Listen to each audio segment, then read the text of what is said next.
Chapter 1. England, May 1821. "Miles, you must save me."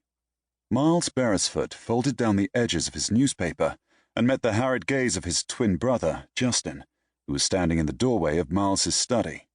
No matter that they'd grown up together as children, it still shocked him to come face to face with Justin, given how much they looked alike.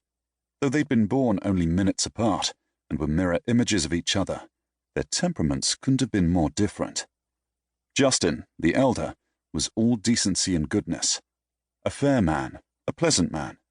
Miles, on the other hand, he snickered at the thought of how anyone would describe him. Unruly, a bounder, a rogue, devilish. He was even known to make matchmaking mummers faint dead away when he walked into a ballroom. None could deny he had a good head for business, and any decent Englishman respected someone who was good at business. "Save you, brother? What have you gone and done now? Save a house of orphans who now want you to adopt them all? Rescue a nest of kittens from a tree, and now they live under your bed, keeping you up with their cries?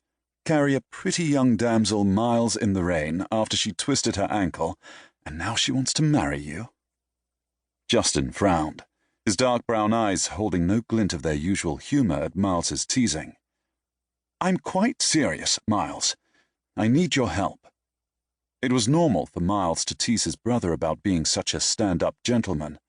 Justin was the eldest brother, the Duke of Wiltshire. They both bore the name of Beresford, but when their father had passed on 5 years ago, Justin had become the Duke, and therefore everyone but Miles called him Lord Wiltshire, or, if they were very close friends, just Wiltshire. Is it serious, then? If his sensible brother truly needed rescuing of some kind, then that was sure to be genuine trouble. He raised a brow and waited for his brother to elaborate. Usually Miles was the one who needed saving, which meant, unfortunately, that he owed his brother a favour, or, more accurately, several dozen. He'd lost count over the years. Such was the price of being the rogue of the family and not the gentleman. Justin shifted restlessly on his feet. "I have guests arriving shortly." "At Wiltshire Manor?"